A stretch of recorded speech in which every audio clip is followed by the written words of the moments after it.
อยู่บ้านกินของกินเล่นถุงๆจนเบื่อแล้ววันนี้ป้าป้อมจะลุกขึ้นมาทำของกินเล่นยอดนิยมแบบปอเปี๊ยะทอดแต่ถ้าปอเปี๊ยะทอดธรรมดาก็ไม่ใช่ครัวชั้นสูงสิคะวันนี้ครัวชั้นสูงจะมาสอนทำปอเปี๊ยะทอดในแบบของป้าป้อมค่ะการอยู่ที่สูงไม่ใช่เรื่องง่ายเพราะยิ่งอยู่คอนโดสูงก็ยิ่งห่างไกลจากอาหารวันนี้ป้าป้อมจะมาทำให้เห็นว่าครัวเล็กๆในคอนโดก็ทำอาหารดีๆได้ใช้งบไม่สูงและทำให้ชีวิตบนที่สูงขึ้นได้อีกขึ้นไปค่ะขึ้นไปครัวชั้นสูงกัน High Zone Kitchen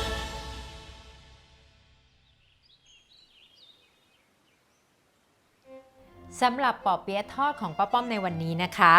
ป้าป้อมจะไม่ได้เริ่มด้วยปอเปี๊ยะนะคะป้าป้อมจะเริ่มด้วยของแถมนั่นคือน้ำจิ้มที่ป้าป้อมจะทำในวันนี้เนี่ยถ้าใครจะเอาสะดวกไปซื้อน้ำจิ้มไก่ที่เขาขายสำเร็จเป็นขวดอะค่ะแต่บางครั้งน้ำจิ้มไก่เผ็ดไปบ้างรสชาติหวานไปบ้างไม่ถูกใจเราสามารถทำเองได้วันนี้ป้าป้อมจะสอนของแถมก่อนคือน้ำจิ้มเพื่อให้น้ำจิ้มเย็นพอดีกับที่ปอเปี๊ยะของเราเสร็จพร้อมรับประทานมาเริ่มกันเลยค่ะสำหรับน้ำจิ้มในวันนี้นะคะป้าป้อมเนี่ยจะทำน้ำจิ้มให้สีแดงสวยเท่าเดิมแต่ไม่เผ็ดกรณีนี้คุณแม่อาจจะทำให้คุณลูกเล็กๆรับประทานด้วยได้เพราะว่าถ้าเป็นน้ำจิ้มที่ซื้อเราควบคุมความเผ็ดไม่ได้ค่ะเอาเม็ดออกให้หมดค่ะเผ็ดหรือไม่เผ็ดมันอยู่ที่ไส้ข้างในค่ะเสร็จแล้วป้าป้อมจะเอาใส่ไปในกระบอกนะคะพริกชี้ฟ้าแดง10 เม็ดได้เนื้อประมาณแค่นี้ค่ะต่อไปนะคะป้าป้อมจะใช้กระเทียมจีนประมาณ5 เม็ดทำไมแค่5 เม็ดเหรอคะดูกลีบกระเทียมจีนสิคะใหญ่เบ้อเร่อเบ้อร่าขนาดนี้เราหั่นให้เขาเล็กลงนะคะแล้วก็ใส่รวมไปกับเนื้อพริกแดงที่อยู่ในกระบอกเลยค่ะต่อไปค่ะรากผักชีวันนี้เราใช้รากผักชีนิดเดียวเอาแค่ไปช่วยกลิ่นหอมโดยใช้รากผักชีเพียงแค่1 ช้อนโต๊ะค่ะของแห้งมีแค่นี้ค่ะต่อไปเราจะใช้ของเหลวเพื่อจะใส่ลงไปปั่นในสูตรของป้าป้อมนะคะป้าป้อมใช้น้ำส้มสายชู1 ถ้วยตวงหรือ250 ซีซีใส่รวมลงไปในโถไม่ต้องหมดก็ได้นะคะพอให้มีของเหลวในโถเพื่อจะให้เครื่องทำงานได้ค่ะประมาณแค่นี้เองค่ะปั่นเลยนะคะ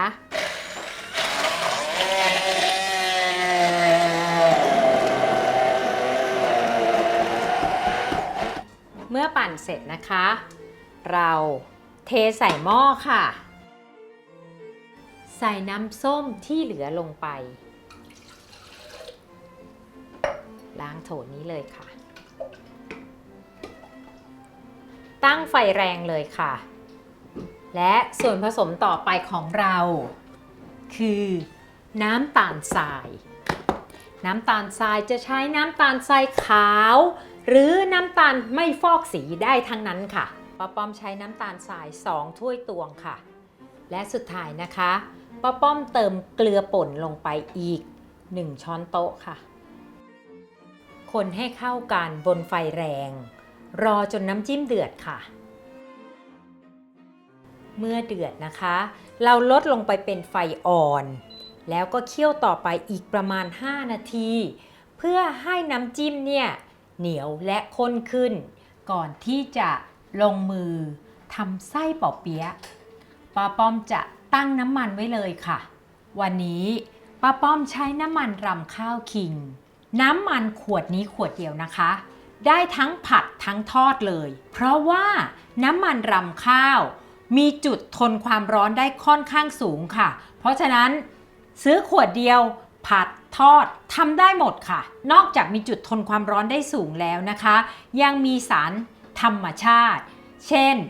ออริซานอล ไฟโตสเตอรอล และวิตามินอ e. ีสารเหล่านี้จะช่วยลดคอเลสเตอรอลและต้านอนุมูลอิสระได้อีกด้วยค่ะ นี่ค่ะป้าป้อมใช้น้ำมัน1 ขวดเต็มหมดพอดีเลย และเรามาทำส่วนผสมอื่นกันต่อเลยนะคะ เริ่มต้นด้วยหัวหอมใหญ่ค่ะ เราหั่นหัวหอมใหญ่เป็นสี่เหลี่ยมเล็กๆนะคะ หรือบางคนจะสับแต่ป้าป้อมว่าถ้าสับเนี่ยมันจะทำให้น้ำของหัวหอมออกมาเยอะเกินไปค่ะ เหตุผลที่ป้าป้อมใส่หอมใหญ่ ก็เพื่อให้ไส้ของเรามีความหวานตามธรรมชาติค่ะ ต่อไปนะคะหมูบดค่ะ หลังจากหมูบดเราก็ใส่เห็ดหอมที่แช่น้ำจนนิ่มแล้วนำมาหั่นเป็นสี่เหลี่ยมลูกเต๋าเล็กๆค่ะ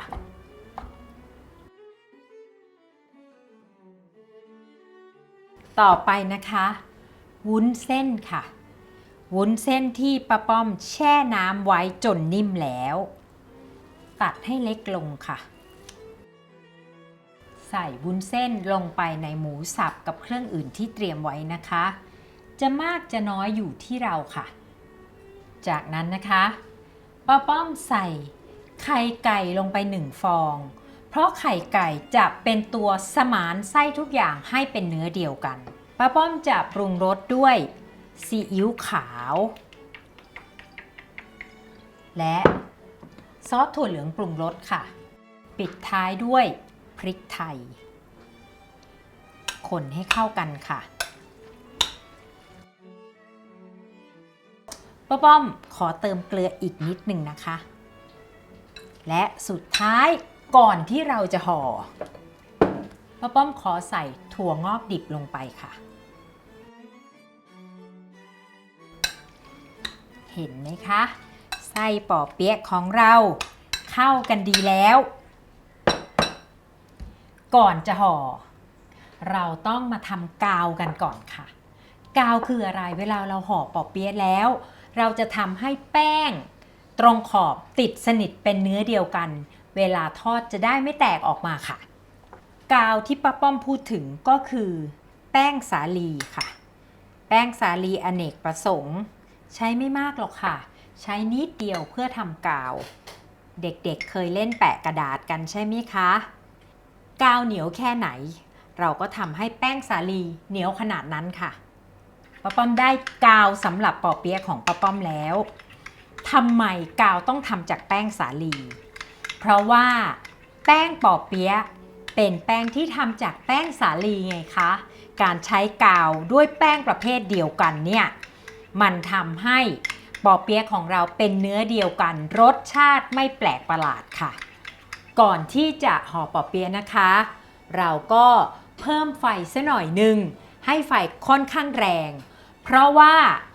แม้มันจะไม่แรงที่สุดแต่ป้าป้อมต้องการน้ำมันที่ร้อนจัด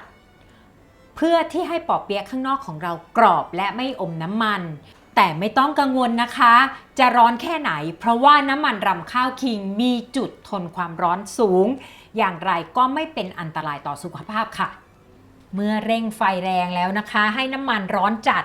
เราก็มาห่อป่อเปี๊ยะกันเลยแป้งป่อเปี๊ยะสดที่เราได้มาจากตลาดหรือตามซูเปอร์มาร์เก็ตนะคะจะมี2ด้านหนึ่งเป็นด้านที่เรียบมากแต่อีกด้านหนึ่งจะเป็นด้านที่ตะปุ่มตะป่ำเพราะเกิดจากการยกแป้งขึ้นเวลาเขาทำแป้งป่อเปี๊ยะนะคะเราเอาด้านตะปุ่มตะป่ำหงายขึ้นเพื่อเวลาทอดเขาจะได้อยู่ข้างในไงคะตักไส้ใส่ลงไปสำหรับมือใหม่อย่าเพิ่งโลภมากใส่ไส้เยอะนะคะเดี๋ยวไส้จะแตกพับหนแรกก่อนแล้วเวลาพับข้างป้าป้อมมีเทคนิคนิดหนึ่งอย่าพับให้เป็นเส้นขนานพับให้แป้งเอียงหัวเข้าแบบนี้ค่ะเวลาม้วนแป้งป่อเปี๊ยะจะไม่ปลิ้นออกมาทางหัวท้ายดูนะคะเราม้วนไปเสร็จเราแตะกาวนี่ค่ะแล้วม้วนไปเห็นไหมคะว่าเมื่อทากาวแล้ว ติดแล้วแป้งเราสวยงามแนบเนียนกลับมาด้านนี้จากการพับข้างของแป้งให้เอียงเข้าน้ำมันป้าป้อมร้อนพอดีถ้าเป็นคนที่มีเทอร์โมมิเตอร์วัดน้ำมันนะคะป้าป้อมบอกว่าให้วัดที่190องศาเซลเซียสแต่วันนี้ถ้าจะดูกันชัดๆน้ำมันที่ร้อนแล้วนอกจากเอามืออังป้าป้อมอยากให้ดูพลายน้ำมันที่วิ่งด้วยค่ะเห็นพลายน้ำมันที่วิ่งไหมคะนั่นแปลว่าน้ำมันร้อนแล้วทอดเลยนะคะอย่าทิ้งไว้เพราะว่าไส้ของเราเป็นไส้สดค่ะห่อชิ้นต่อไปลงไปได้เรื่อยๆเลยนะคะ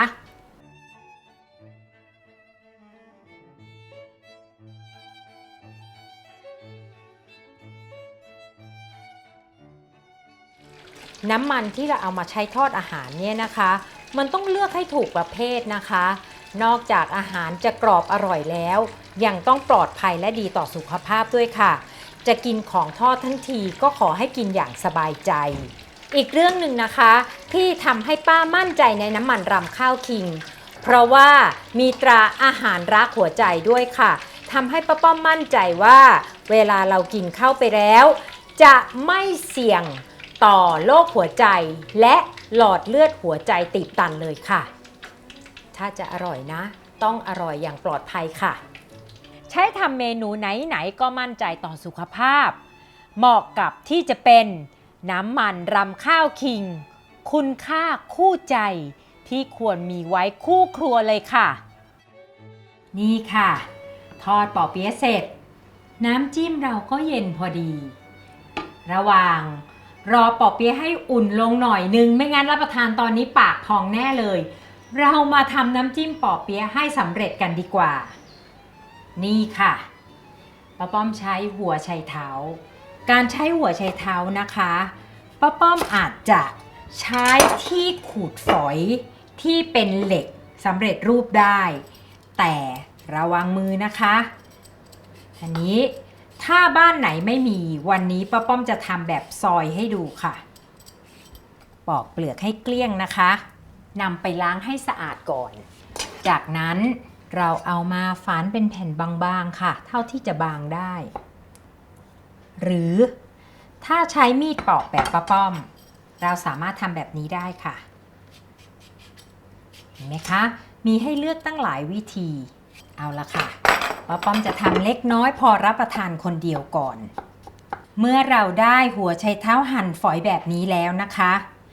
ป้าป้อมจะแอบบีบน้ำออกให้นิ่มนิดหนึ่งเห็นไหมคะเขาจะนิ่มลงแล้วเอาใส่ถ้วยน้ำจิ้มค่ะตักน้ำจิ้มสีสวยๆของเราที่เย็นแล้วลงไปค่ะ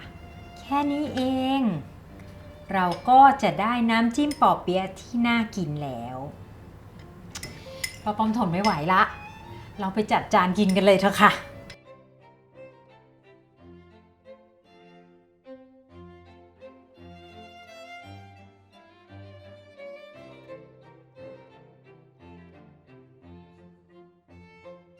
ปกตินะคะเราคุ้นเคยกับการกินปอเปี๊ยะทอดเป็นของกินเล่นแต่ป้าป้อมเคยมีเพื่อนชาวเวียดนามเขาเอาปอเปี๊ยะทอดมากินเป็นอาหารมื้อหลักโดยการลวกเส้นหมี่ขาวมากินคู่กันปอเปี๊ยะจิ้มน้ำจิ้มและผักเหมือนเราเลยค่ะแต่กินหมี่ขาวเข้าไปด้วยเพื่อให้อิ่มท้องมากขึ้นแต่สำหรับวันนี้นะคะป้าป้อมขอเลือกกินเป็นของกินเล่นโดยเฉพาะเอาไปนั่งกินอยู่หน้าทีวีดีกว่าของกินเล่นจุ๊บจิ๊บอื่นตั้งเยอะนะคะหยุดอยู่บ้านแบบนี้ก็ลุกขึ้นมาขยับเนื้อขยับตัวทำอาหารกินเองบ้างถือเป็นการออกกำลังกายไงคะแถมยังได้กินอาหารดีๆด้วยวัตถุดิบที่เราเลือกเองอีกมีคุณภาพและอร่อยแบบที่เราต้องการตอนนี้นะคะป้าขอตัวไปดูซีรีส์ก่อนละติดอยู่นานแล้ว